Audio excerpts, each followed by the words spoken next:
My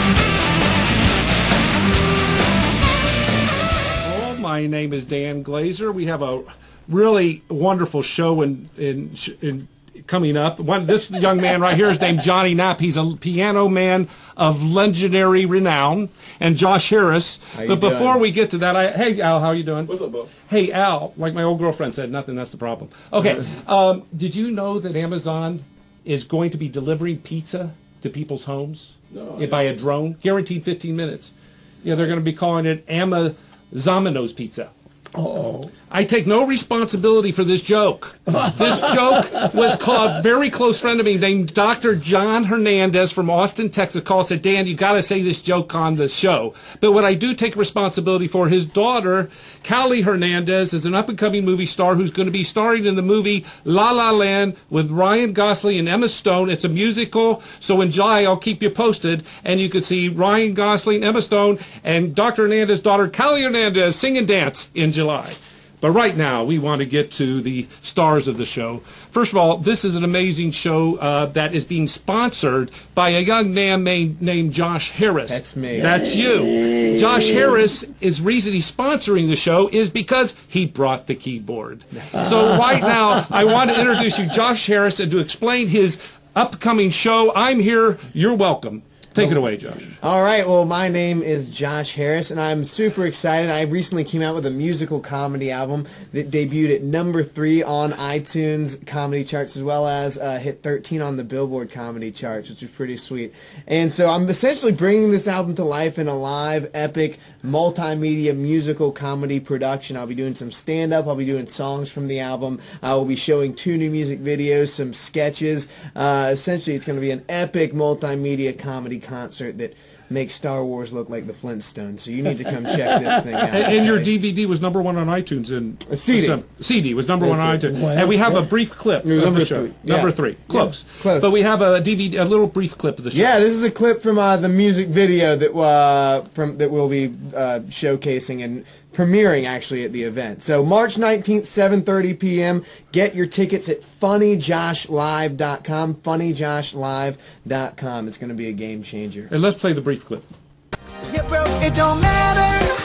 It doesn't get any better. 'Cause the moms are giving us tokens. Tonight, let's go crash a 6-year-old's birthday bash. Wrap up a Lego set and we're so in. Pizza, cake, and soccer moms. Dude, this party is a bomb. We're getting crazy until 6 p.m.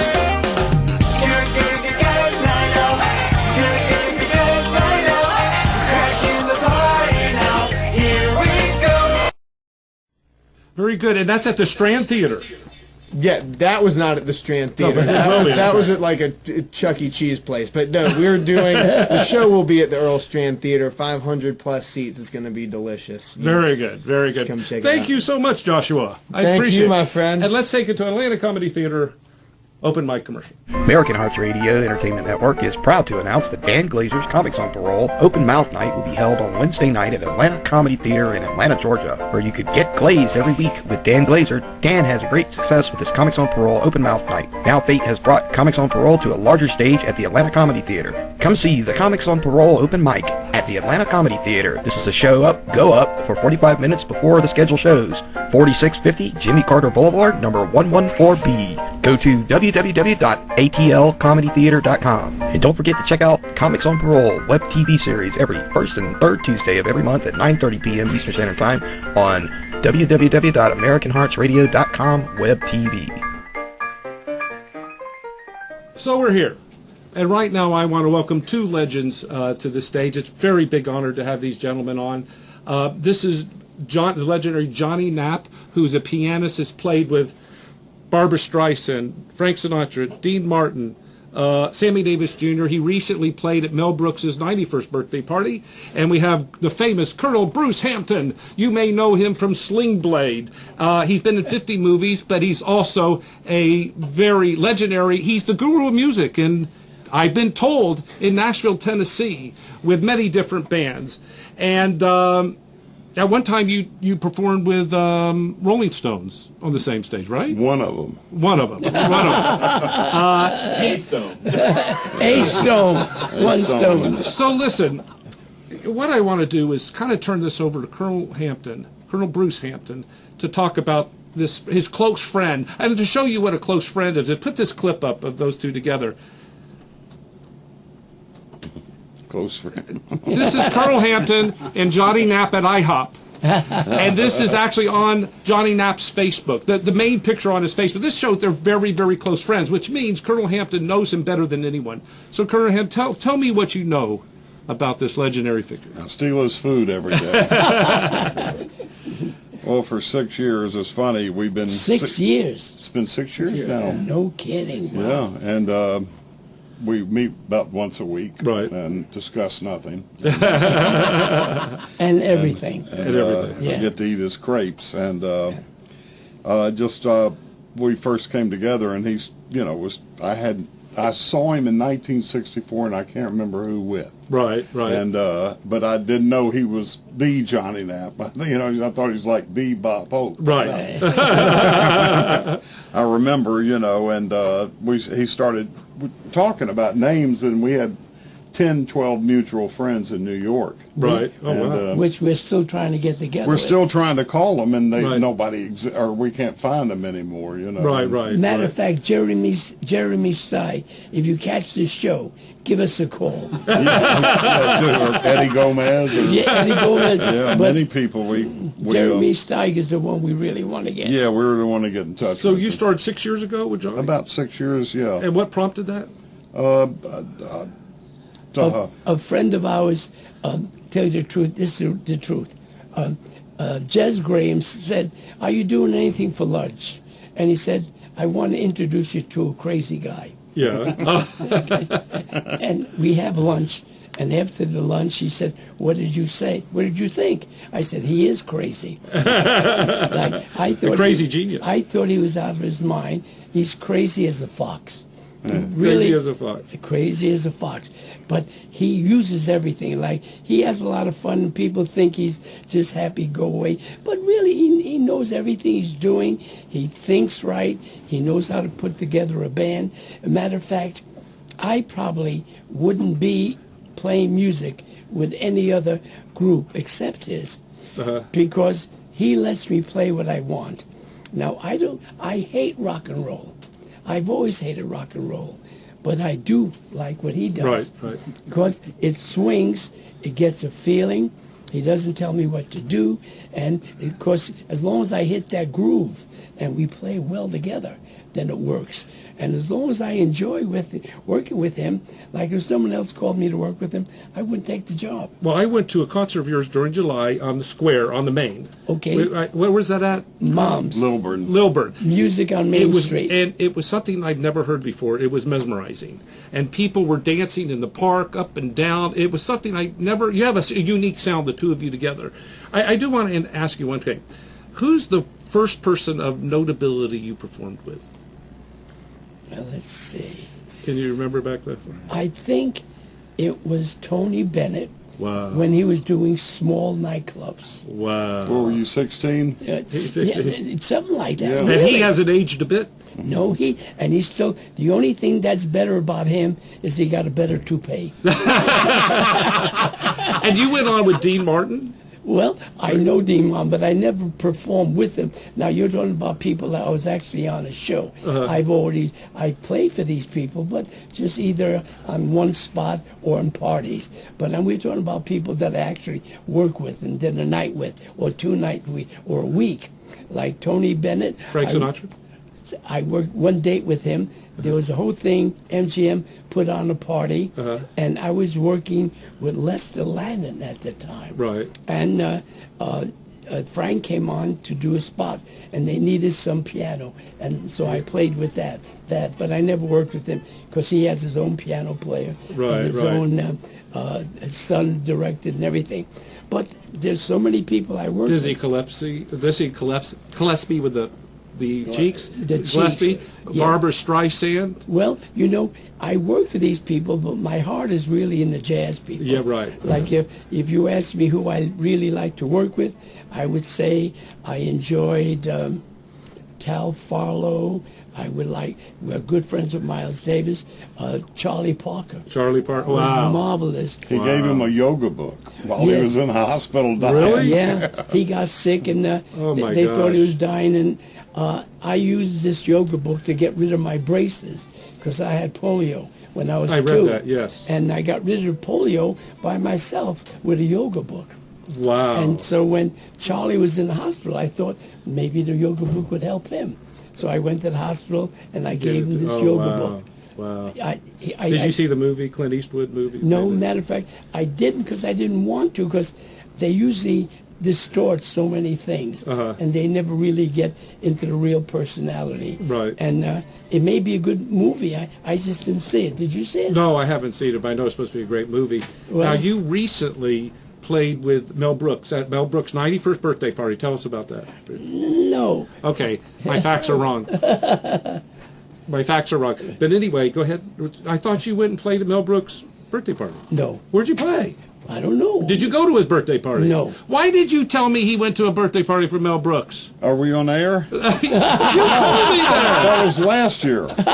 You did, right? Yeah, once, yeah. Last 2 year. years Yeah. or And you whatever. played. I always play. He always So you plays. know Mel Brooks. Yes. Nice fella. He introduced him to his wife. That's right. Okay, briefly tell us about this, and we're going to get Well, the Colonel. I'll, Tell us tell, about I'll it. tell you something even more interesting. I used to work at a place called the Page 3 in the Village. Uh-huh. And every intermission, we'd go to Mother Hubbard's. And who was at Mother Hubbard's? Mel Brooks. Right. So I got to meet Mel Brooks, his wife, and the whole entourage. And they'd take me in on a plank and put ketchup all over me. We'd play jokes on each other. Mel Brooks would come in and get the guys walking like they were turtles, and I'd be coming in like I was dying, all kinds of Really? things. Yeah, so we got to be friends because of that thing in the Village. So Right. I knew What Mel. are you talking about? How old were you guys? What? 99 in 11 years. No. In 11 years. The Page 3, that was 60s. 50s? Now, you introduced Mel to Anne Bancroft. Is that correct? No. Or the other Colonel, way, why are you the other giving way me this around. information? And Bancroft to Mel. Oh, Anne Bancroft to Mel. Right. Gotcha. I'm sorry. And me to Raquel Welch. Oh, yes. I'd like to meet her after. Is he in town? You know, it's Personal funny. friend. You wouldn't think that Anne would turn into like Mel Brooks and like that. No, she's a beautiful girl. But she has such a wild sense of humor. Yeah. Did you ever see that thing that she did, Fatso? Yes, yeah. And I well, remember. she wrote it and directed it. Yeah, I remember that. Yeah. And she loves humor. That's why she loves Beautiful Mel. girl. Oh, marvelous. But that doesn't stop that mean that she had all this heart and humor that most people that beautiful don't. Yeah. They spend all the time looking at themselves. Right. But Anne Bancroft was able to look at the world and Yeah. look for the good part and the bad part and everything. That's wonderful. Now, Johnny, tell me what you know about this man. Is this on the air? This is on the air. This is live. Anything can be held against you. Uh-oh, I got to be careful. I got to be careful. Well, first of all, you know, I don't mean to be cliche, but he has an unnatural way of picking out people to work with. I don't know if you know it, but every day of the week he goes out to look for musicians because he's always changing players. He needs players to stimulate himself to play, so he looks for guys. But usually he's successful. He looks for guys who could think. Like, I think colleges are doing a fault.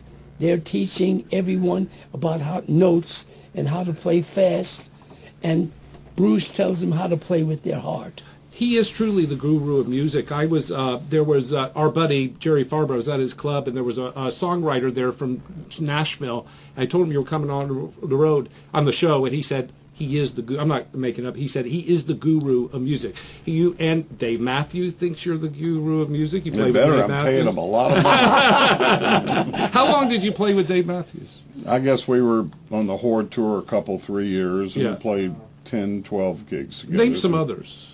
Oh, Tell us the story of Michael Jackson on the movie Sling Blade. Tell us the story. It's been on YouTube for about 4 years, and Right. he's in back of a Continental on the way to a gig, and he's talking about how he likes Sling Blade and the scene of what is it? All right. Yeah, you're sitting in a circle with John Ritter and Umblagata. And he starts repeating the words, and he said that was his favorite movie and that was his favorite scene. Did you write that Umblagata? I would love to take credit, but no, I didn't. And Billy said I wrote it in your vernacular. But it sounds like you wrote it. Sounds like I wrote it, but I did not. Yeah, and it then was all during Billy. that scene, the guy they threw in the wheelchair, they threw the door, didn't go Big through chestnut. the door. Yeah. Well, it was supposed to be made of balsa wood, and they never changed it. It was solid oak, and Dwight threw him, and he started bleeding everywhere. Oh, my God. And John Ritter got very upset. He did? Yeah. Well, sure. Yeah. He goes, And you stay, the person starred in Sling Blade. You stay in touch with him, the actor that starred in Sling Blade. Billy Bob Thornton. You stay in touch with him. We stay in touch. Okay. So let's get on, go a little past the movie history of Colonel Knapp. Max We'll just did. combine the two names. Colonel Hampton also is working, just did a movie called Here Comes Rusty. Tell us a brief, we're going to show a clip. It'll premiere April 3rd. Oh, wow. That's okay. Buckhead Cinema at 7 o'clock. And how people get tickets? Only through the Atlanta Film Festival online. Okay. So tell us about it briefly. We're going to go into the clip. Of the Here Comes Rusty. Are you playing the clip? Yes. Well, I don't know. No, but tell us about the movie. What the movie's the about. movie is, I probably play a friend of Elvis who's a drunken pencil neck in about 1985 or something. Right. And Fred Willard plays a used car salesman. And Right. We're virtual enemies, and it takes place at a dog track, sort of, and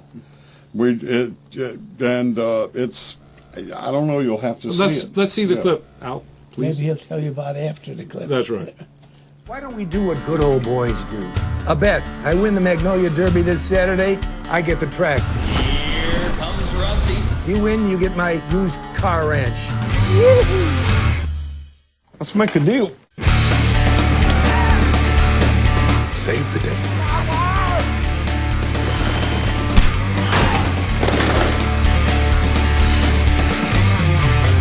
God bless America. Okay, very good. So now that looks like a good movie. It looks like an award-winning movie. I have not seen it, so. Okay. And if I'm in it and Fred's in it, they're not giving any awards. I don't like comedy. We get to Jim Basile. You're going to be working on a new movie. Yep, starting in July. And can you talk about it? Yeah, it's called Strange Voices, and we've contacted a lot of people, and a lot of people are interested in doing it. And we're going to probably use 6 to 8 musicians. But you can't say who's starring yet. No. Okay, because they're not secured yet. Yeah. But you've worked with some of these these people before, I know that. Yeah, most of them. Okay, very good, very good. Well, I can't wait to see that. Now I want to talk about, hey, you're not in the picture. No, I'm Get not. over here. There we go. This is I'll lean in. This is the famous Atlanta weatherman, Jim Basile. He's known all over the city. World. He's yeah. nation and worldwide known. I've known him since I've lived here. I haven't known him personally, but I've seen him on television and the radio. So he's a very well-known personality. I also want to thank him deeply for picking up the famous Johnny Knapp in what town do you live in? Lawrenceville, because I never would have made it to pick up. Weather's really bad. Did you predict it was going to be bad today? No, but we ran into some bad traffic over here. We had an accident on 85 southbound, but we got by and got here in time. So okay, very good. But not only that, is he a tremendous weatherman, he's also a bass player, correct? Yes. And how long have you played with these young men? Johnny and I, on and off, have played for about a year, and I try to keep up with this master here. He knows so much. Yeah. Like I say, I tell my wife after I play with Johnny, every time I play with Johnny, I realize how much I don't know about music. Right. I'm a little older, after all. You know that. But this guy is truly a legend. I first heard about John back when I was in high school. our local jazz band. Yeah. I was living in New Jersey at the time. We were playing music written by a guy named Johnny Richards. Johnny Richards was best known in American pop culture. Right. He won an Academy Award for writing the Frank Sinatra tune "Young at Heart." Oh, wow. But he was also a masterful orchestrator. Okay. And won many Grammys. And he had his own big band in New York. Originally had Hank Jones playing piano. Hank one time couldn't play the gig, got called Johnny. Johnny played the gig, and Johnny stayed with John. And that's how I first, while listening to one of Johnny Richards' albums, that's how I first heard about John. Very good. Very good. Well, this is a big honor, and thank you so much for coming along. And right now, I am turning it over to these three amigos. So take it away. I would still like to ask Mr. Knapp about his childhood at 3 years old or 2. Yeah. He went to the doctor, and the doctor told him to move to the country. Right. So where'd you move to? Brooklyn. Well, Brooklyn was the country. Yeah, it really was. It was all farmland, and I had gotten polio. And the reason we asked the doctor, because my parents wanted to make sure I didn't pick up any more diseases. Right. So they said, where can we go where you'd be safe? I said, go to the country. And we went to Brooklyn. And we went close to the last stop, East New York, which ended up being a battleground of riots and everything. Oh, wow. Yeah. But it was great. I lived in a Polish neighborhood, and that's where I first started playing music. Actually, my parents came over to me because I had braces and crutches, and my father was a waiter. My mother was a cleaning lady at Radio City Music Hall. Yeah.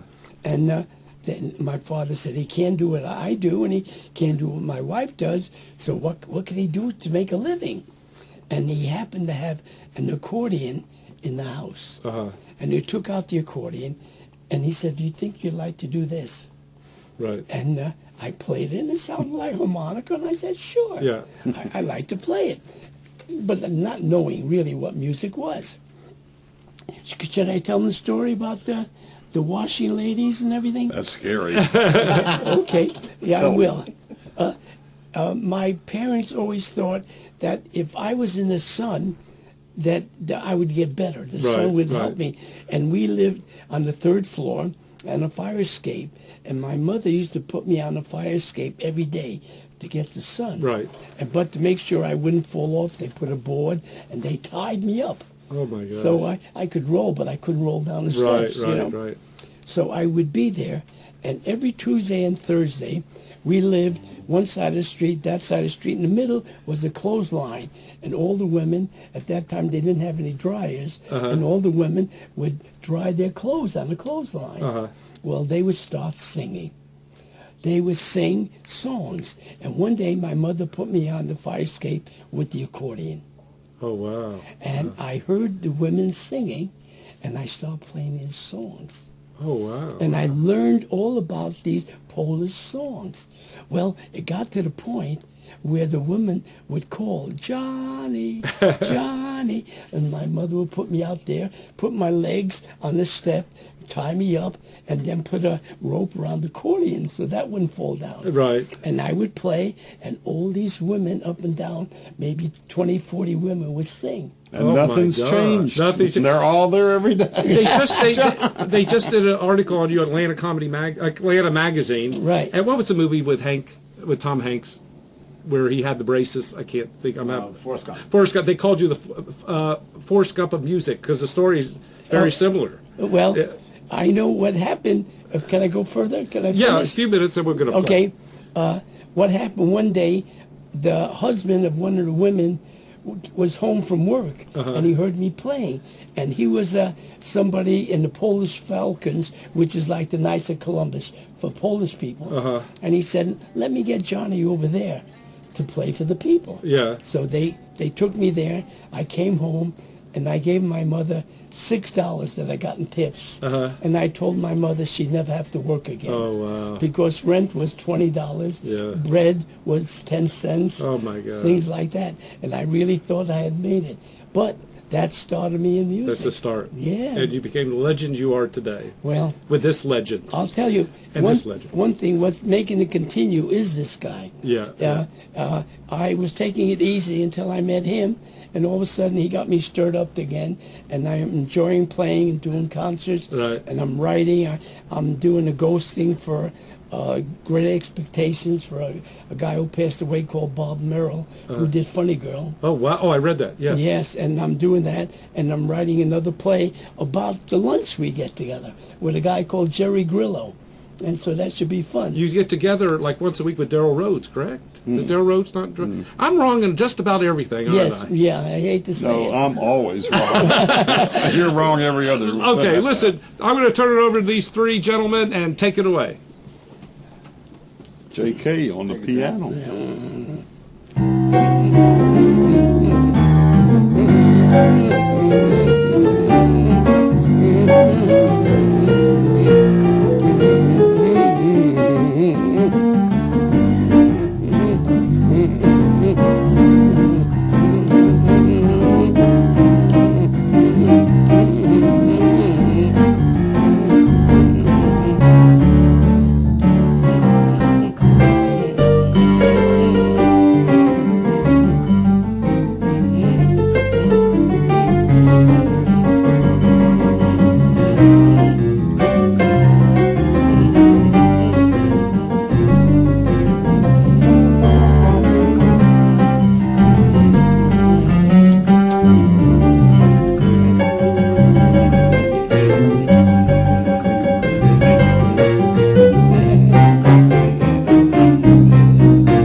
Went down the road, and the road was muddy. Stumped my toe, but my toe was a hurting. 2 bottles of wop bottom, 2 bottles of soap. If you hear, you better holler, Billy Goat. Tail on, hurt down, it ain't no. Me know you run. Tired and tail. Oh, tired, I cry you. Say you're wrong. Been on it a while.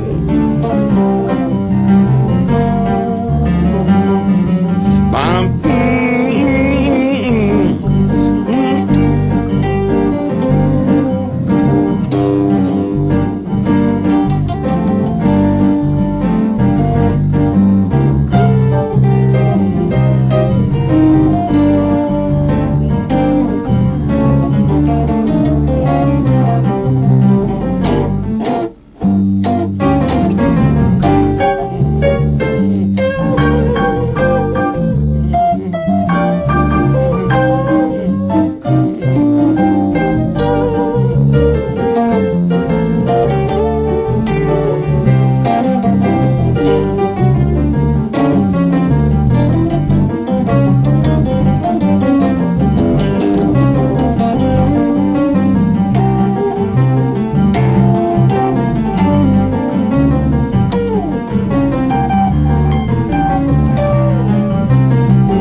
thanks to Chank. Give thanks to Chank. Thanks to Chank. Give thanks to Chank. His humility.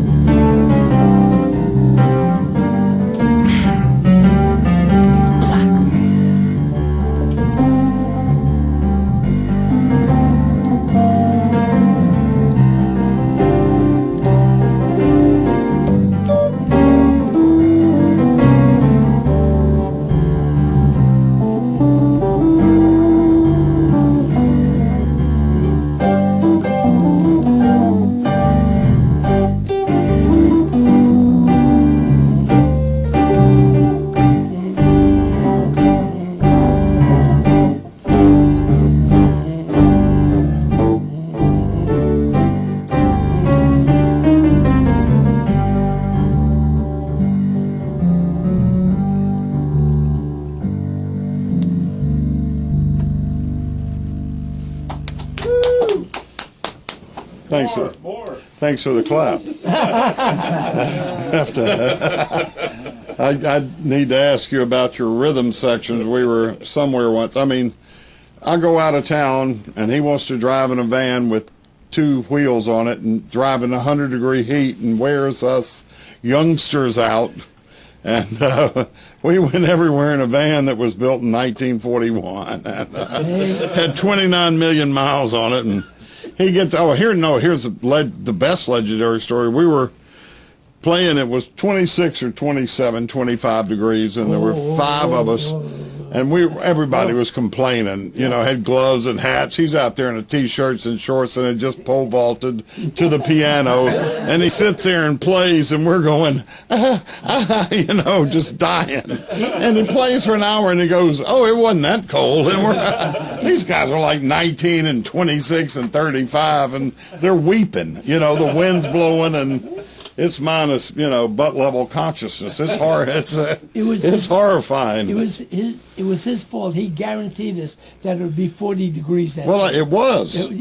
For a second. Yeah. I control the weather on Fridays. Oh, I see. And he controls it the rest of the week. What happened is that the audience, they actually had barrels, and they had fires in the barrel, and people were there about their hands around it. And the thing is, the band played its butt off. The band, who was it? Kevin Scott was on bass. Darren Stanley. And it cooked. It's probably one of the best things we had. And it shows that the passion of musicians is so important that you got to play. Well, the chemistry is very important, and playing good music, as you said, is tension and release. Right. And what makes a great band? What? Is when they make the drummer sound good. That's a great band. And that's what great music is, make the drummer sound good. Right. If your drummer doesn't sound good, there's no reason to show up. Damn it, you better play, drummer. There's a very famous story I think Jim told me about Miles Davis. He said, it better be a very, very good drummer to replace no drummer at all. Right. Wow. That's because drummers can get in the way. Oh, yeah. Do you mind if I play something by myself? Oh, we want you to. Okay. I like to play a tune. And I'll just play alone. I don't think I need anything, but I'd like to try something. Yes.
You can't hear that anywhere. No.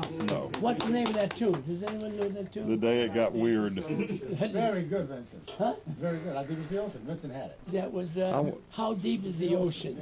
Right. I want to talk about his rhythm sections through his history, and I don't even think Miles Davis had better ones. He had Elvin Jones and Paul Chambers, and Tony Williams, Steve Swallow, Philly Joe, and God, 300,000 others, but it just doesn't get any better than that. And I want to talk to our sponsor today, 3-in-1 Oil. This stuff is same. You're going to listen to that. That's jazz, yes, 3-in-1. 3-in-1 and contains, this is the only planet with avocados, it was proven, and 3-in-1 oil is made with natural ingredients, avocado being one of the three, seltzer water being the other, and quinine. Do you know where they make quinine? Montana. Southeast side is where quinine's made, yeah. And that's made by the Portuguese, and it's Leadwood by Durwood Kirby and Ed McMahon. They've returned to life and go to Montana.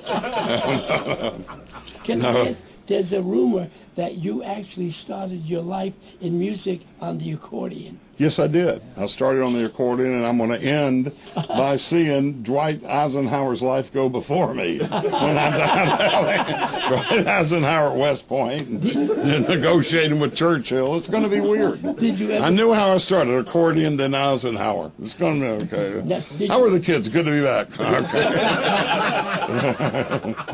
What made you stop playing accordion? Who would play accordion? I mean, I started on accordion. No women looked at me. Dogs didn't bark anymore. I go, bite me. And I'll go down the street playing the accordion. But this man gets 30 women, Johnny. Doesn't work for me. No, my hands got smaller and smaller, and then they put me on piano, and I said, I want to play baseball. You play baseball? Yeah. What position? Third. Pitched and played third. No kidding. Yeah, yeah. I ran the only person to run from third to first. Can I ask you, how did you become a colonel? Oh, well, we don't ask that question. But yeah, you are legally Colonel Bruce. That's my name. Oh, that's right. Kernel. I went to military school and the great University of Gordon Military College. I had a lot of fun there. Oh, really? And I don't mind dying for my county. Virtual sense, I dodged a lot of bullets. But and what was the first band you worked with? Can I say it live? Yeah. The Day Someone's Butt Smelled a Monster. It was in 1963, and then I went to the 4 of 9 with 6 people in it. Now, and it had Roman numerals of 4 of 9. And we rode around with the trailer, and it had 50 quadrotuses nailed to the side of it and said, "Who ate the world?" And we had garbage cans on top, and we nailed people to the side of it. And we drove a car and said, "This is an unmarked police car." And we had mortars, and we go out and bomb restaurants with olives and would stick them in the mortar I heard and about send that. olives in. I heard about that. It was good to be 16. So that was true.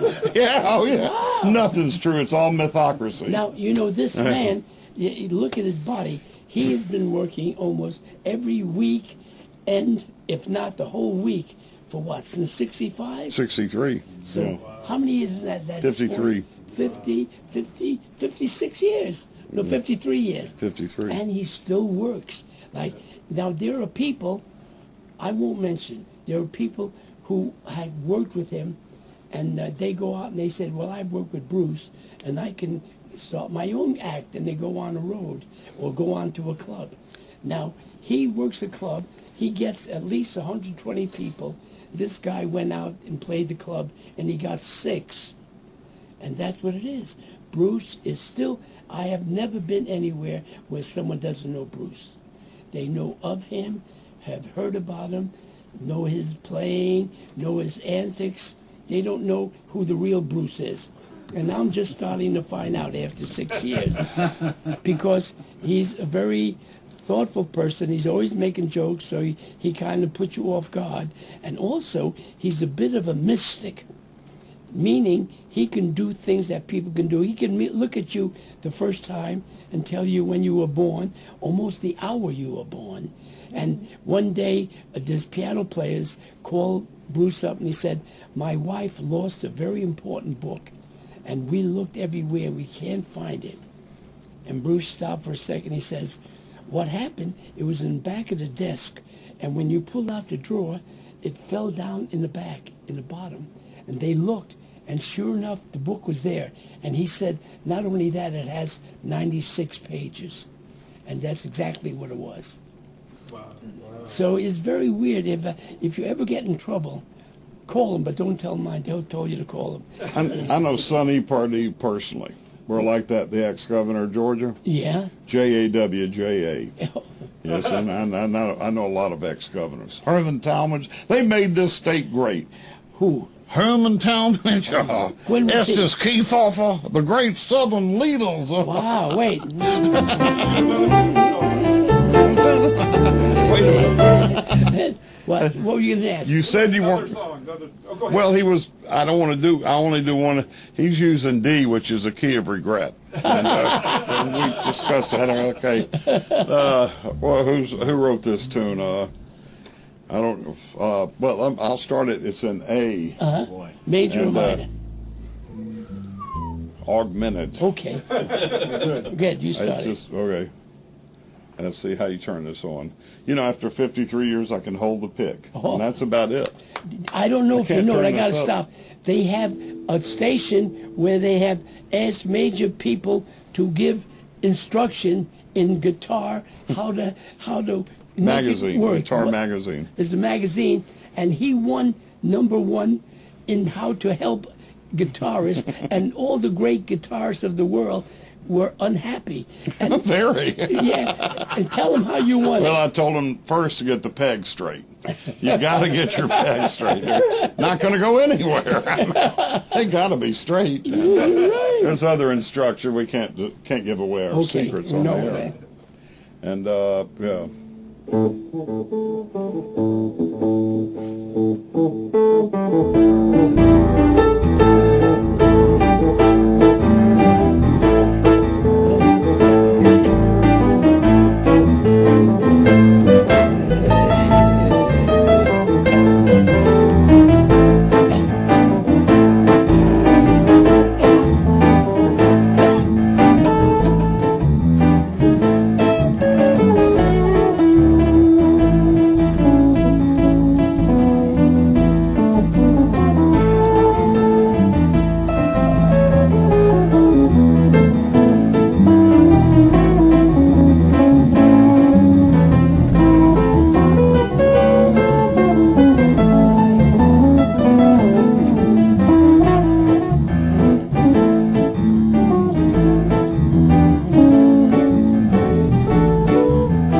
Look out, here it comes.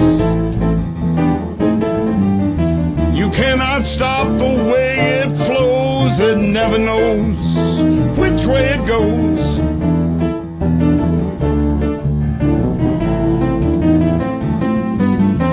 Time is free. Time is free.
Despite the mist contrary to unclean animals, the woman wells cameos to impress the tourist.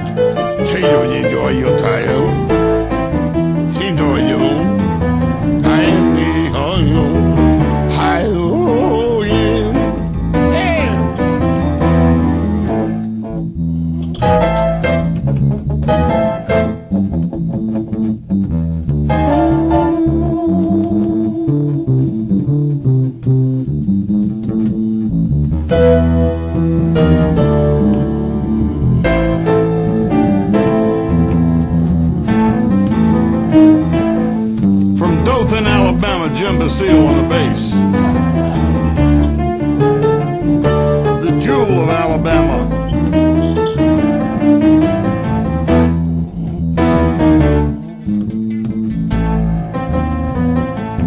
Well, I gotta go pick up Ramsey Lewis at the airport.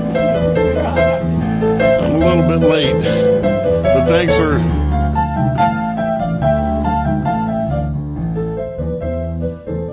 I'm only talking in half sentences. You keep going, you keep going. You got 40, just don't play any D notes. I gotta go get him. How's traffic, Jim?